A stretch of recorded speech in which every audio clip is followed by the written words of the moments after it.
In 2004, Jakks Pacific released one of their most recognizable plug-and-play consoles, the SpongeBob 5-in-1 Joystick. Yes, you move with his nose. A brilliant design, frankly.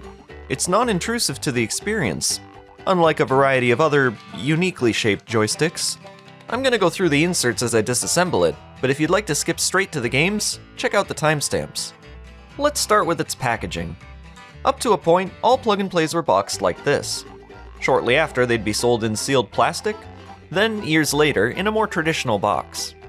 These earlier ones have the most style of the bunch, in my opinion at least. Here's the opposite side. Fishing for a little adventure? Have an adult plug SpongeBob. Off to a good start. Inside you'll find a manual, warranty card, and the installation guide. In the spirit of video games' golden age, Jakks Pacific Inc. proudly presents Plug It In and Play TV Games. Changes or modification to this unit not expressly approved by the party responsible for compliance could void the user's authority to operate the equipment. What? Excuse me, sir, I've come to take away your SpongeBob Plug It In Play TV game. Not sure what damage that could have done for them, really. This thing's apparently impossible to dump anyways, as the CPU and ROM code were globbed together, at least according to this contributor. It uses one of those SunPlus chips, which can be emulated in MAME. Other SpongeBob plug-and-plays have been dumped already, including the direct sequel, SpongeBob SquarePants Edition 2, The Fry Cook Games. Would you believe these aren't the only SpongeBob nose joysticks? Years later, they re-released an existing plug-and-play, Jellyfish Dodge, with a nearly identical mold to the original. And I'm just now finding out there was a touchscreen version of it? What a telling sign of the times. Nowadays we use a touchscreen every 5 minutes, but at one point this was actually pretty exciting. The last insert here is the warranty card.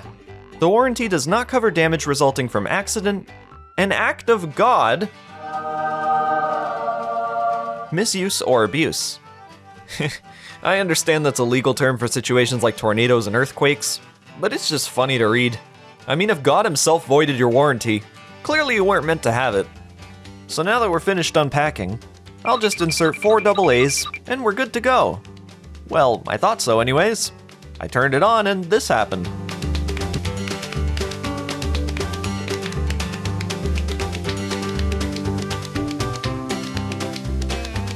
Apparently this is the result of dying batteries. So I replaced them and bam, we got the silent sponge. This must be one of the earlier units. There's a second variant out there with a menu theme, which sounds like this.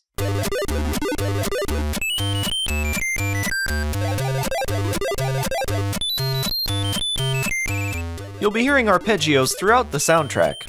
Arpeggios in chiptune, if you didn't know, are heard when a note quickly changes between pitches to create a warbly effect. Very common in old Commodore 64 games. Alright, so the first of 5 games here is called SpongeBob's Bubble Pop. It's Arkanoid, but with bubbles. Move Mr. Spunglegorf back and forth to deflect the ball. Popped bubbles will occasionally release power-ups.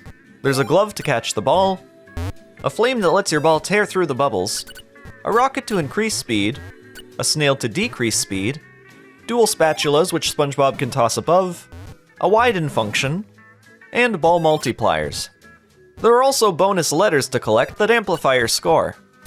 As the game progresses, new obstacles are introduced like multi-hitters, indestructible clams, and 3-hit jellyfish. This goes on for 50 levels, which seems like a lot, and in execution it kind of is. But really, I wouldn't have minded that, so long as they increased the power-up drops, because as is, you don't get that many. But otherwise, it's alright. Should you get a game over, you'll see your high score, then a continue screen where you can decide to keep going or select from a different game. Speaking of, next up is Sandy's Surf Adventure. A giant bullworm and its henchmen are terrorizing Bikini Bottom. Sandy decides to approach the worm and save the city. Gameplay-wise, it's a side-scrolling shoot-'em-up. Before today, I don't recall ever making it past the first level of this one. It's terribly slow. Initially, I thought that might be a hardware limitation, but considering there's a later game in this collection that's more technically impressive, I'm guessing not. Because of certain elements on screen, there are times when this game can be difficult to navigate. Just short of trial and error, really. If there were more checkpoints, then I guess that wouldn't be a problem. but instead I wait minutes at a time just to arrive at the same tricky scenes as before. The graphics are nice though. It's cool to see Sandy's air bubbles float up from time to time. Strangely, the sound effects for this one were ripped from the Bosconian arcade game by Namco.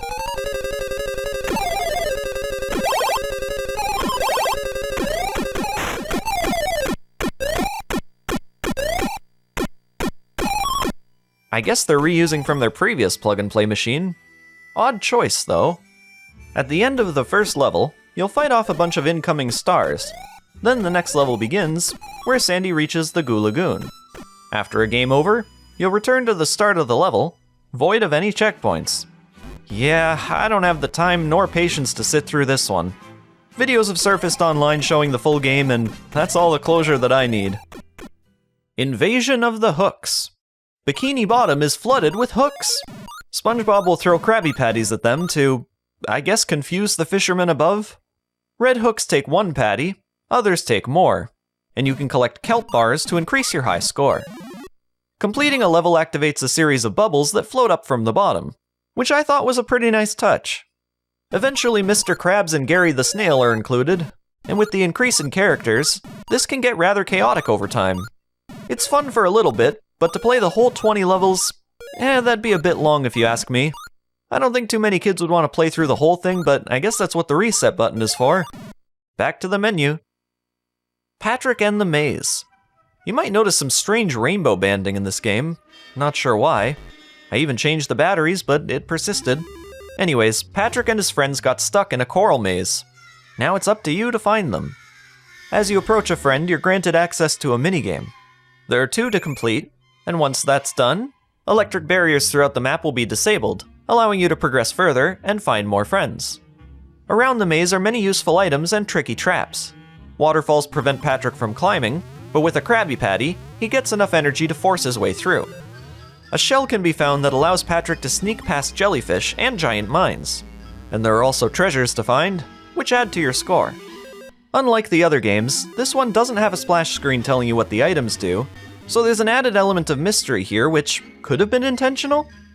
I love the art in this game, with curious sights like shadowy eyeballs and various sea structures surrounding the maze. It's a visual treat. If you press the button, Patrick will take out his net, allowing him to hold, then launch jellyfish for points. It's a useful way of keeping them out of your path, as they'll hurt the player on collision. Lose all your stars on the bottom left, and you'll have to restart, although you won't have to repeat completed challenges. First, you'll find Gary the Snail. Each of the game's challenges makes use of clams. Gary's challenge is a game of Simon. Squidward's challenge is the shell game. Mr. Krabs' challenge is called Keepy Uppy, where Patrick has to belly slam a shell to keep its pearl afloat. Sandy's challenge has you quickly alternating directions to collect pearls. And SpongeBob's challenge is called Clam Basketball, where you get 5 chances to land the pearls into a basket.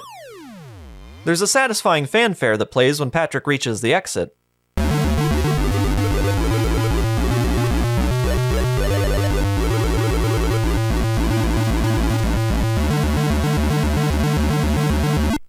And let me tell you, it was pretty rewarding to see this after spending so many years curious about how the game ends. The others in this collection don't have exciting endings like this, instead being text boxes with an exclusive ditty, which I will admit was still rewarding to an extent. The Super Chum Bucket. Plankton has captured Sandy Cheeks to bribe SpongeBob into exchanging the Krabby Patty formula. Instead, SpongeBob approaches Plankton himself in his giant robot suit, which happens to rocket away each time you make contact. Coward. This is a Donkey Kong clone with 40 exciting levels. Be aware of hazards like life preservers, which Plankton deploys after a short visual warning. Wait, life preservers? What, do they bring SpongeBob to the surface or something? It's surprising how fun this game is. You don't expect a pack-in clone of something else to have decent level design, but lo and behold, each stage is unique and doesn't feel too repetitive. In fact, they can be quite challenging, with narrow jumps and risky escapes when jumping over enemies. New mechanics are often introduced one at a time, which ease younger players into understanding similar, tougher situations in the future. While many of these levels are fun to complete, a few do drag on. It's usually those with too many moving platforms.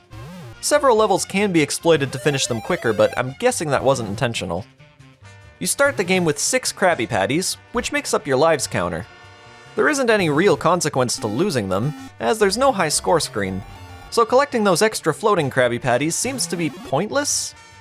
Just after reaching Plankton, you can have SpongeBob walk into a hazard without any consequence, as the animation takes longer than the level transition. It became a fun personal challenge in itself, but I'm not sure how SpongeBob feels about it. If you waggle the joystick at the end of a treadmill, you can make SpongeBob do this. I think I've tortured him enough at this point. In the final stage, you'll see Sandy Cheeks caged next to Plankton.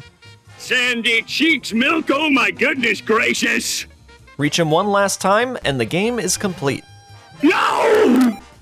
The Super Chum Bucket is another great entry in the collection.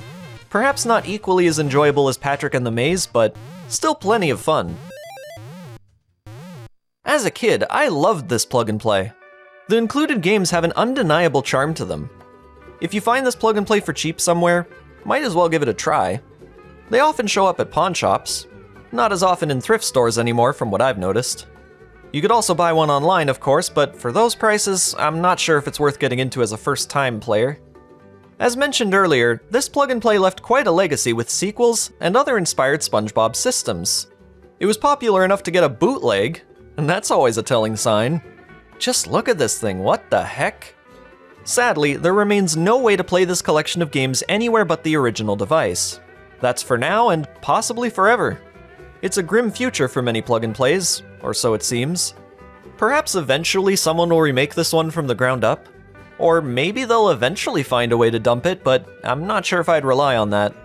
Maybe one of the original developers would be kind enough to leak a ROM? Hint hint, wink wink. Today, however, for the most biblically accurate SpongeBob plug and play experience, get yourself that old SpongeBob CRT first. Did any of you have one of those? Let me know if you did in the comments. Thanks for watching. If you'd like to hear more from me in the future, consider subscribing to the channel. See you next time!